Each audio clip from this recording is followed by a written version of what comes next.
So before we get started, this boss has many flashing lights and effects, and the video is pretty long. If you have any sort of light sensitivity, I would probably just listen or maybe read the transcript, and I'll do my best to kind of explain things. And I know this is the case because right now, by editing this video, I have a massive headache. Alright, so let's kind of get into this. The boss has two forms, shimmer mode and frenzy mode, and let's look at shimmer mode first. Now this boss has a lot going on for its passive. It has like searing sight, spotlights, hardcore voice, just a lot of things, but I'll kind of break it down for you. So the boss gets this buff called searing sight. It starts off with 1 and gets 2 every turn, and it basically makes it more damage resistant, meaning that you're probably going to get a lower score. But we can reduce the number of stacks the boss gets by forcing the boss to switch from his shimmer mode into frenzy mode. So how do you cause the boss to switch? Well, the boss actually has a move which causes her to switch, and it has a little bit of a complicated mechanic to it. The boss will shift into frenzy mode when she has this skill available, and it takes about 10 turns for her to do that. Now each turn the boss takes, or the Esper with Spotlight takes, that skill will be made available quicker. So what is Spotlight? Basically at the start of the fight, the Countess will choose one Esper with the most defense to Spotlight. So basically it ends up looking like this, which is a little buff debuff sort of thing that you get, and your character will actually be highlighted in the battle. Now this spotlight thing goes a bit further. Basically the Countess takes less damage from Espers without spotlight. So that means that our high defense Esper is the only one who can do real damage to the boss. Now the devs or the game itself recommends this kind of lineup where you have a defensive fighter like Donner or Renzi, and that could be fine, but there are other options.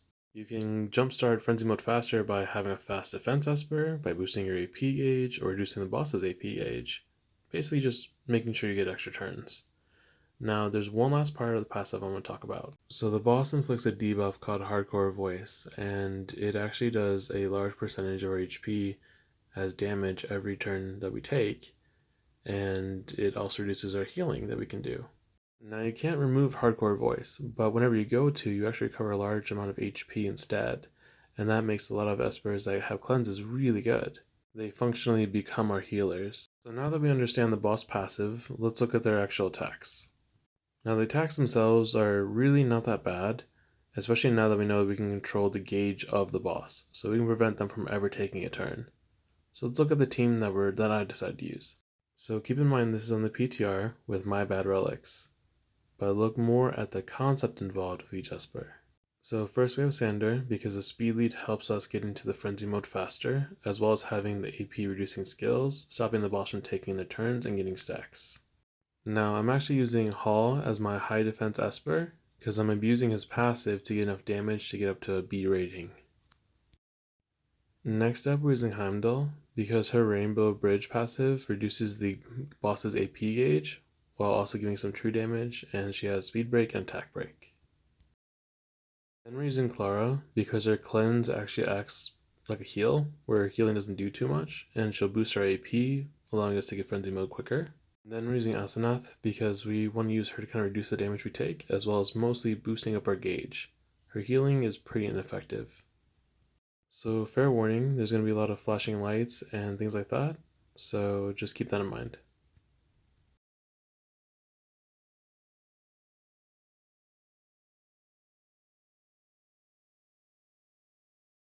So if you look, you can see the spotlight on the character as well as the icon for it.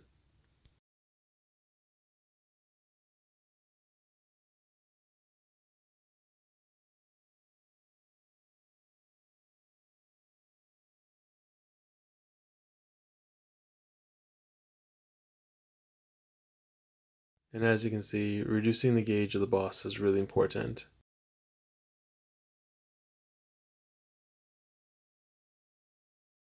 Now if you look at the top, you can see the timer change for the skill, and that's going to happen whenever Hall goes or the boss goes.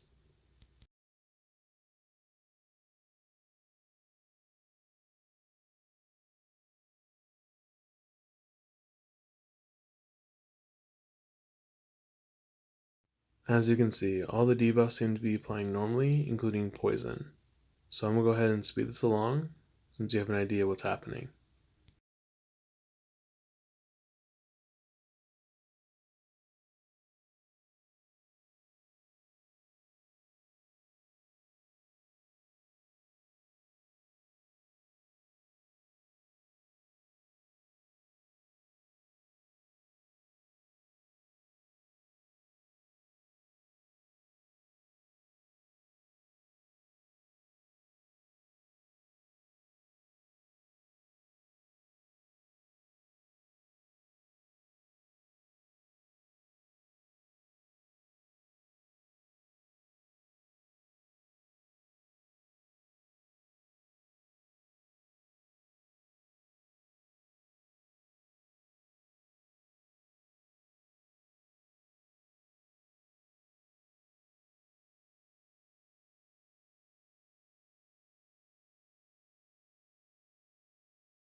So you can go ahead and see this is when the form changes because the turns have gone through. And she looks pretty cool. It's kind of crazy though, a lot of colors. So don't worry, this isn't the end of the video. This is just the end of the first team, so that way we can kind of develop our second team, but it also lets you kind of glimpse into what to expect, especially with the damage that the boss does and kind of seeing what the debuffs look like. Now we hit our target score of wanting to open up our second team, so that's perfect. And the new rewards are pretty nice. You get to choose one type and you get a bunch of relics or equipment from that type.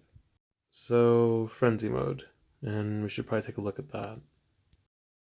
And I bet you thought we were done, but there's still more to unpack here. But this is actually the fun part, where you can actually do damage, so that's cool. So the passive changes a bit, and so do all the boss attacks.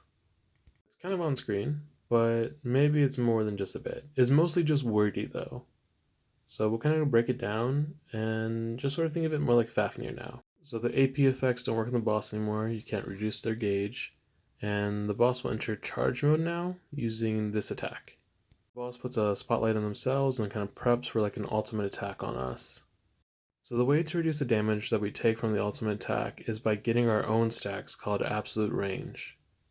So how do we get absolute range? Well, we hit the Countess while she's charging up, and the more hits, the more stacks. So it's kind of like Fafnir in that respect. So you want to use multi-hitters, and also Espers that assists can also add additional attacks.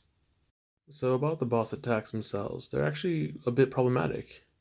Bleed, buff blocker, speed down, all things we kind of don't want. So I kind of encourage you to bring a cleanser just to make it easier, but there is one debuff you can get that you can't really get rid of. So we'll look into a team and we'll just kind of jump into the frenzy mode and see how it works. Once again, this is the PTR. My relics are terrible, and most of my espers are actually from the Divine Synthesis pod to get them up to level. So let's kind of go over it and talk about the theory here. We bring Meredith in because she's a great speed lead. She's a great healer with a multi-hit on her first skill. We kind of focus mostly on multi-hits, but we did bring Queen Mother for a passive just to sort of cleanse the debuffs. And then we're using Intisar because the attack break, defense break, miss rate up. She basically gives us a lot of survivability while also doing damage and having multi-hits. Next up, of course, we're using Gaius. He does like the king of damage with all the multi-hits that you could ask for. Next up, we have the dog guy. I have no idea how to pronounce his name, and I'm not going to try. But you would like him to be R2 so that we can assist, but his Mark and his Seer are really powerful debuffs. So thank you for tuning in this long. It's a very long video, so I appreciate you. We're going to go ahead and jump into the second phase, just warning about the lights and stuff.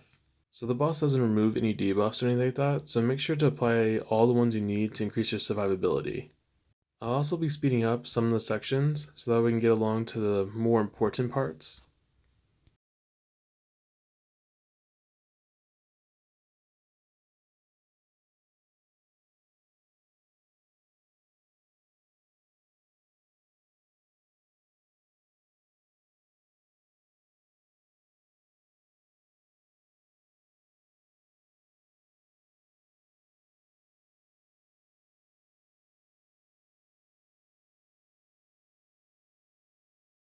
Here you can see that we reduce the damage by a significant amount just because of all the debuffs that we have applied.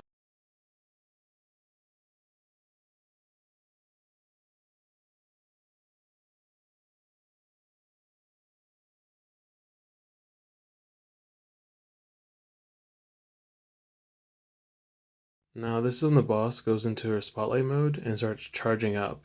Now I have no idea what overload is or why it's a debuff. There's nothing in it in the notes, so we're just going to kind of ignore it for now. Now while in this mode, when you do number of hits, you can see a little musical note and have a number next to it, and that'll be your absolute range buff. I think having speed break and speed up on your team is like the most important thing at this stage.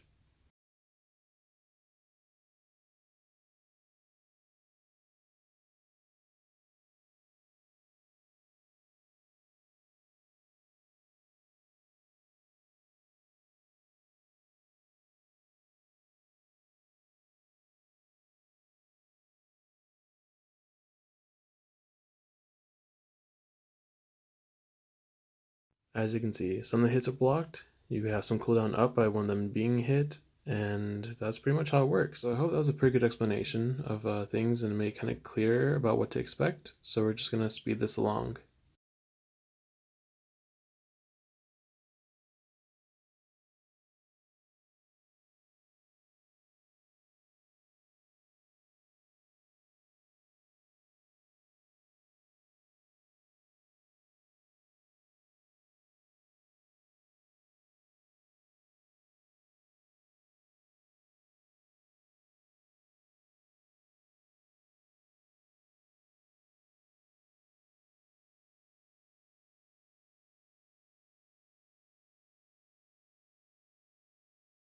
So that about wraps things up. I hope this helps you to understand the boss a bit better just by seeing it, having a little bit of a breakdown. At the current time, I think that once we were to test it more, some really cool builds will come out of it. But if you have a setup that works, make sure to comment below so that way other people can see it. Thank you for sticking around for so long watching through this, and just thank you for watching.